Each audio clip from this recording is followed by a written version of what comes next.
Muy buenos días a todos. Estamos dando inicio al comité GSC correspondiente al 9 de julio de 2019. Calendario económico para el día de hoy con varias declaraciones de miembros de bancos centrales, principalmente Europa y los Estados Unidos, aunque hoy va a hablar Powell, lo va a hacer sobre el stress test, es decir, las pruebas de tensión que se hicieron en el sector bancario. Recuerden que las 18 entidades que fueron evaluadas, todas superaron esta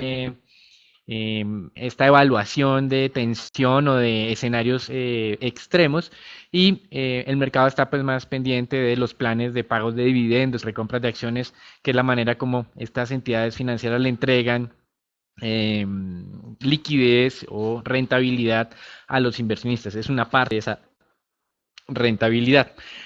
Con respecto a Powell, sin duda recuerden que es mañana en la mañana cuando va a estar realizando estas declaraciones en la Comisión de Bancaria de la Cámara de Representantes y pues todas las apuestas o toda la concentración de mercado va a estar básicamente con respecto a la posibilidad de un recorte de tasas o no, teniendo en cuenta lo que sucedió el pasado viernes con ese buen dato de empleo. En total tenemos cerca de 5 miembros de la Reserva Federal que estarán hablando el día de hoy, cerca de 3 miembros del Banco Central Europeo. Y con respecto a Europa, pues ya se ha venido confirmando el tema de la designación muy probablemente de la expresidenta del Fondo Monetario Internacional como próxima cabeza del Banco Central Europeo, una persona que ha defendido la actuación del actual presidente del Banco Central, el italiano Mario Draghi, y por eso el mercado ha entendido que también va a emplear una política monetaria expansiva, acorde con la desaceleración que estamos viendo en este momento, incluso dentro de la principal economía de la zona euro. Con respecto al Brexit, no vemos avances. Los laboristas van a intentar lanzar un nuevo referendo, algo que no le gusta al más opcionado para ser el próximo primer ministro en el Reino Unido, pero pues digamos que aquí la situación no se ha destrabado. Con respecto a la dinámica, para las próximas horas, algo de interés tendrán las cifras de inflación en China, siempre y cuando no tengamos alguna sorpresa negativa, algún descenso en estos indicadores, el mercado solo se enfocaría, como hemos mencionado en las declaraciones del día de mañana del presidente de la Reserva Federal. Y en el frente de los mercados accionarios, hoy es la tercera jornada consecutiva con tono negativo. No es que estén registrando pérdidas masivas y aceleradas, pero sí han venido recortando esas ganancias de las últimas jornadas. Entre el día viernes hubo descensos cercanos al 0.3, 0.4%. Ayer lo mismo. Hoy está abriendo bajo la misma dinámica. Si no acumula, es un descenso cercano entre el 1.2 y el 1.5% en acumulado. Con respecto a lo que mueven los mercados durante estas horas, pues es la expectativa de la reunión de mañana o del testimonio del día de mañana. Ya lo hemos venido hablando desde ayer lunes. Y en el lado del tema comercial estalló un nuevo conflicto en el que finalmente no está presente el Donald Trump, no está en ese conflicto comercial. Es básicamente entre Japón y Corea del Sur, que puede generar afectación en la cadena de suministro de los teléfonos inteligentes o smartphones, como ustedes los conocen. Eh, Hay que ser muy claro en con este evento. Tiene cierto desde el punto de vista de potencial afectación sobre la economía global, no es tan masivo como lo que hemos visto entre Estados Unidos, China o Estados Unidos y la Unión Europea. Sí, es un evento muy negativo desde el punto de vista de que no solamente es el problema viene por Estados Unidos, sino puede aparecer en cualquier otro frente. Así que esto tampoco está ayudando durante el día de hoy con la confianza de los inversionistas. Y con respecto a las negociaciones entre Estados Unidos y China, recuerden que supuestamente la semana pasada deberíamos haber tenido en Beijing unas conversaciones, brillaron por su ausencia y el día de hoy todavía no sabemos cuándo van a realizarse ese tipo de reinicio de negociaciones. Mientras tanto, en China la postura es que ellos no han negociado nada, no han aceptado nada de Estados Unidos y por eso es llamativo el anuncio del presidente Trump de que las partes se habían acercado nuevamente y de que todo iba a estar mejor. Así que simplemente recuérdenlo como llamada de atención, el mismo que hicimos cuando veíamos la información de la reunión del G20, que nosotros no veíamos nada sustancial entre uno y otro país y que no creíamos que China fuera a aceptar, como igual lo han manifestado explícitamente, las demandas que tiene la Casa Blanca, más exactamente el presidente Trump en este frente. Y desde el punto de vista corporativo, el gigante alemán BASF aseguró que todo este tema de la guerra comercial los está afectando de manera importante en sus resultados operativos y la acción de este gigante químico cayó cerca de un 6% o está cayendo cerca de un 6% con esta revelación. Así que seguimos nosotros como en la misma tónica de las últimas semanas, simplemente afirmando que las acciones subieron principalmente por la expectativa de que los bancos centrales irriguen más liquidez, pero no porque la situación económica haya estado mejorando como un todo. Y por eso hacíamos la advertencia de que las declaraciones del presidente de la Reserva Federal son fundamentales para mantener o no ese buen tono que tuvimos durante las últimas semanas en los mercados accionarios. Recuerden la advertencia que lanzó Morgan Stanley, y ellos no ven que haya habido un deterioro muy grande de las condiciones del mercado accionario, simplemente que hubo una valorización que tiene poco espacio de aquí a futuro para generar rentabilidad, y por eso Morgan Stanley hacia ese cambio, recomendación, la primera en muchos años de subponderar acciones en la mayoría de mercados. Recuerden que nuestra posición sobre el mercado colombiano es que las acciones son atractivas, pero que es difícil materializar esos valores si el mercado tiene miedo sobre las acciones en los mercados desarrollados. Eso es todo por ahora, los dejamos con Raúl. Buenos días, gracias Daniel. Por el lado del mercado accionario norteamericano, el índice S&P retrocedió en la jornada del día de ayer. Esto principalmente por una menor posibilidad de una disminución de la tasa de la Fed en el mes de julio, pero futuros retroceden el día de hoy, principalmente ante mayores preocupaciones de una mayor desaceleración económica mundial, principalmente causado por una guerra comercial, teniendo en cuenta esto se profundizó luego de que una compañía química alemana llamada BASF generara advertencias sobre los efectos de la guerra comercial a nivel global, donde la compañía estima una caída de su EBIT del 30%, causado principalmente por dos factores. Uno, una fuerte aceleración del sector automotriz europeo, y también una caída de la venta de semillas, pesticidas y fertilizantes hacia Estados Unidos. Por otro lado, el dólar se fortalece levemente, donde el euro muestra un debilitamiento, donde las ventas minoristas italianas se contrajeron sorpresivamente. El dato fue de menos 0,7, el mercado esperaba una leve expansión de 0,2. Esto como tal viene a indiciar una mayor desaceleración. La libra esterlina pierde valor.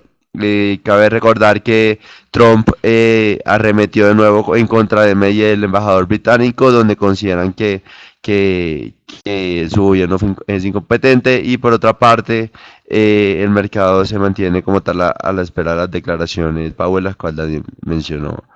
Eso fue todo el punto de vista de divisas. Los dejamos con commodities con Daniel.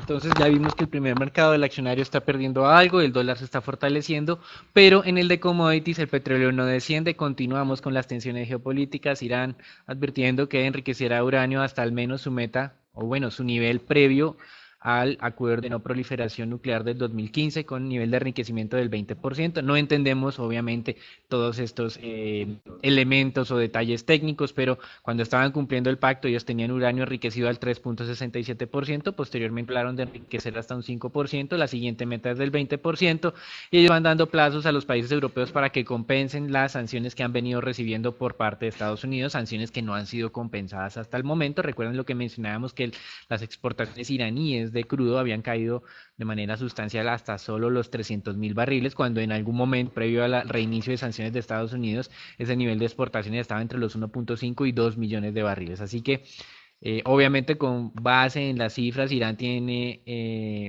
la justificación para salirse del acuerdo, porque pues no ha sido razonablemente compensado por parte ni del Reino Unido, Francia, Alemania, Rusia y China, que son los otros socios en este acuerdo de no proliferación nuclear.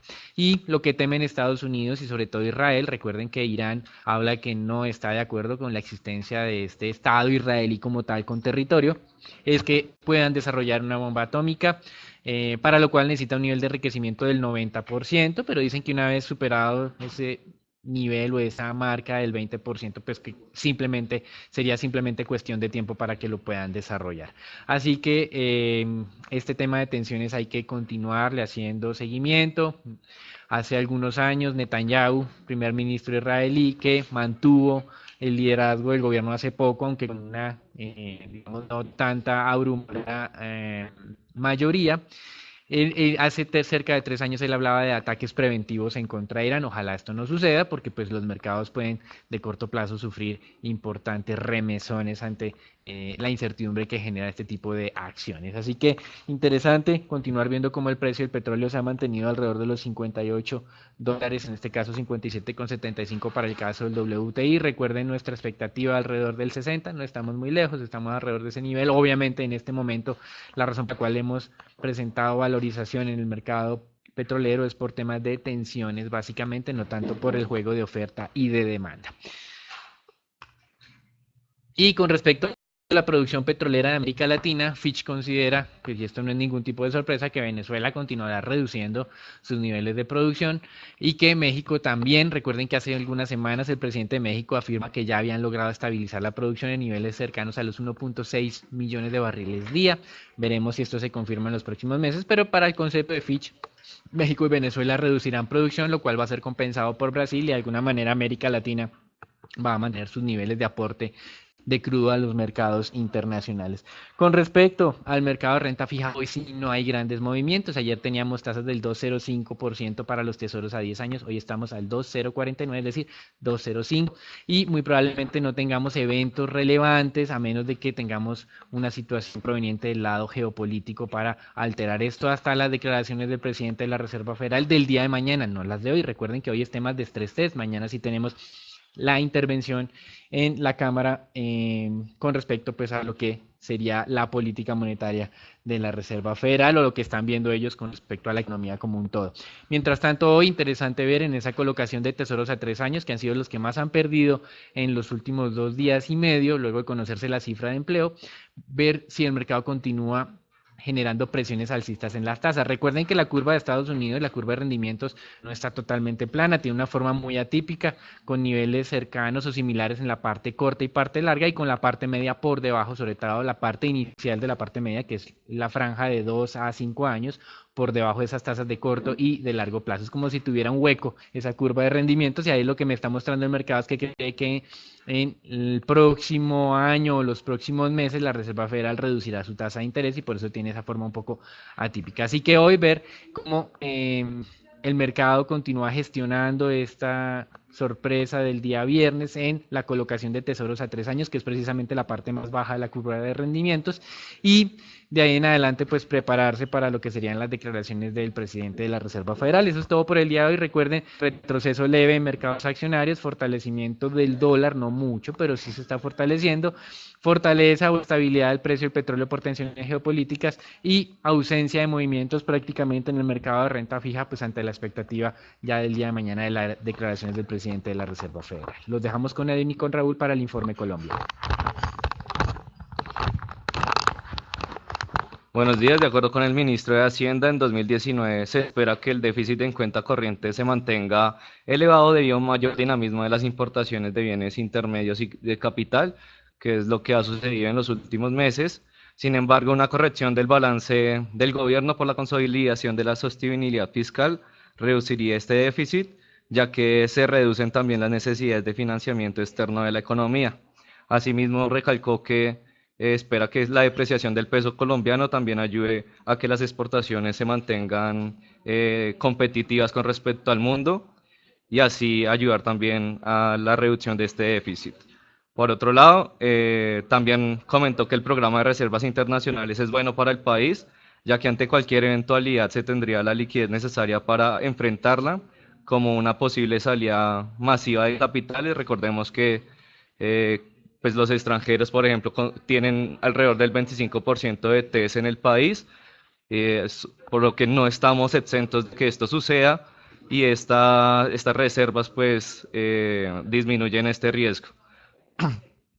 Estas declaraciones se suman a otras que realizó el codirector del Banco de la República, José Antonio Campo, en donde también mencionó que él estaba a favor de mantener mayores reservas internacionales, y esto pues deja entrever que posiblemente se reactive el programa en los próximos meses. Por otro lado, el Ministerio de Hacienda y Findeter lanzaron 3 líneas de crédito por un valor de 600.000 millones de pesos para la construcción de vivienda de interés social. Con estos recursos, además del impacto social que se espera generar, también se busca impulsar el sector de la construcción el cual pues no se ha visto favorecido en los últimos meses y esperamos que se reactive en el segundo semestre del año. Eso fue todo por las noticias de Colombia. Pasamos con Raúl con las acciones locales.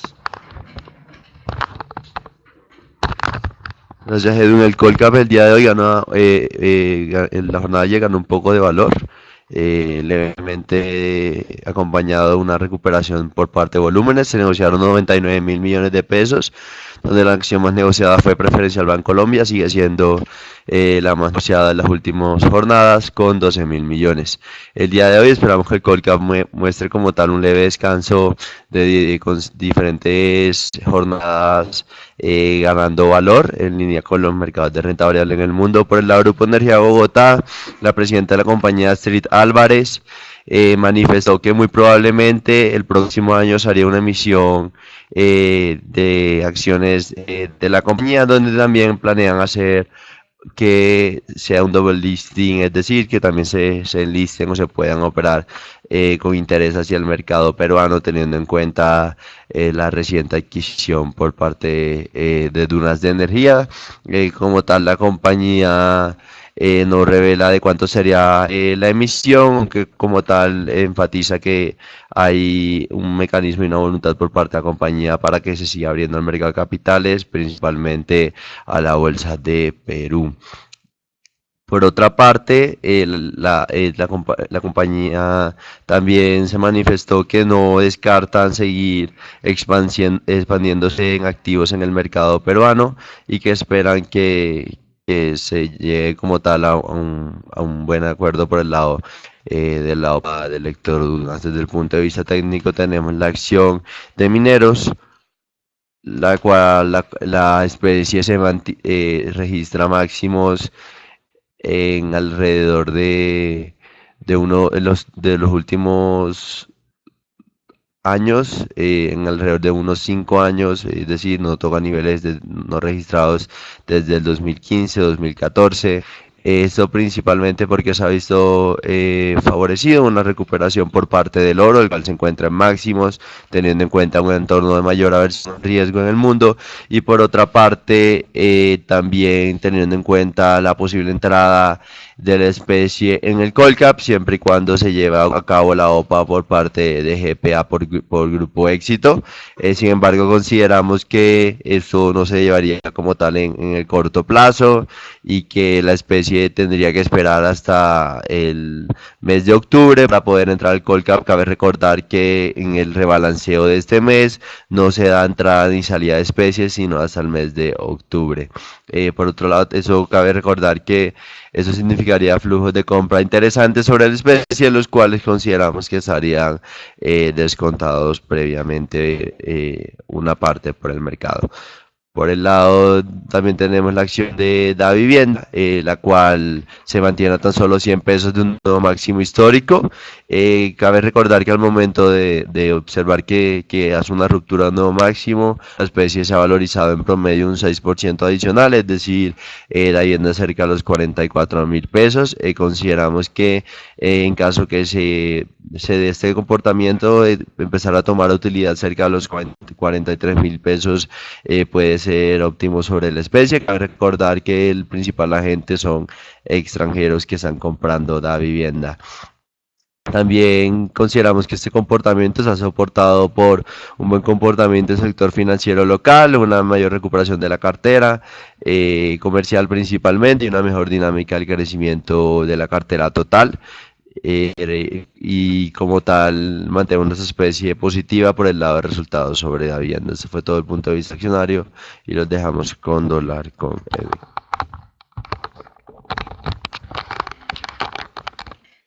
Ayer hubo un monto de negociación bajo en la jornada de alrededor de 700 millones de dólares y la tasa de cambio cerró en 3.218 pesos por dólar, aumentando así 0.2%, aunque en el intradía el peso colombiano se depreció alrededor del 0.6%. Este comportamiento se dio principalmente a un fortalecimiento en el dólar a nivel internacional, que hizo que los pares emergentes del país también se vieran afectados. Ya la tasa de cambio se sitúa cerca a la media móvil de los 100 periodos, que gira en torno a los 3.205, y técnicamente estamos observando todavía una tendencia a la baja. Sin embargo, como decía Daniel recientemente, pues estamos observando a nivel internacional un dólar un poco más fuerte, lo que perjudicaría como tal a la divisa local. Con respecto a renta fija local, los TES continuaron desvalorizándose el día de ayer. Los TES a 2024 cerraron en 5.12%, 4 básicos por la jornada anterior, mientras que los TES a 2028 cerraron en 5.84%, 2 básicos por encima de la jornada anterior. Así, la curva de TES en pesos se desvalorizó 2.32 básicos en promedio, eh, pues con inversionistas todavía tomando utilidades y luego de que se haya publicado el dato de inflación por parte del DAN. Por su parte, los test denominados en UR presentaron desvalorizaciones de 6 puntos básicos, lo cual fue raro, dado que la inflación estuvo por encima de lo que esperaban los analistas. Sin embargo, sí está en línea como tal con lo que ocurrió con la tasa de cambio. Como les decía, de pronto inversionistas extranjeros tomando utilidades. Por otra parte, de acuerdo al informe de tenedores de test, en junio los mayores compradores de deuda pública fueron los extranjeros con 2.7 billones y el Banco de la República con 2.3 billones. Pues por parte de los extranjeros sería el predictivo, dadas las valorizaciones que hubo en el mes, pero sí sorprende un poco como tal las grandes compras que realizó el Banco de la República. El gobierno en los últimos meses ha aumentado sus reservas en el Banco de la República, por lo que posiblemente el banco haya otorgado liquidez por medio de compras de TES. Los principales vendedores fueron las entidades públicas con 0.8 billones y en total hubo un aumento de 2 billones en el saldo total de TES. Con respecto a deuda corporativa, se operaron alrededor de 2.400 millones a través de bolsa y 400.000 millones por registro, montos también bajos para este mercado, en donde lo más transado fue IBR con vencimientos a 2021, seguido de IPC también al mismo plazo, y en donde los montos de negociación fueron bastante similares tanto en tasa fija, IPC e IBR, mostrando también un poco de divergencia con lo que fue el dato de inflación, ya que se esperarían mayores valorizaciones y demanda por parte de los títulos indexados a IPC. Finalmente, Fitch confirmó la calificación de los bonos ordinarios de Odinsa en AA- con perspectiva estable. Entre los factores que destacó la calificadora se encuentra la presencia de Grupo Argos como accionista controlador, el portafolio de concesiones balanceado que tiene la entidad, los flujos de caja prospectivos crecientes, el elevado apalancamiento y la amplia experiencia en el sector de la infraestructura. Eso fue todo por el informe de hoy. Los esperamos mañana con un nuevo comité y les recordamos que nos sigan en nuestras redes sociales, Facebook y Twitter para mantenerse informados acerca de los movimientos del mercado de capitales. Muchas gracias.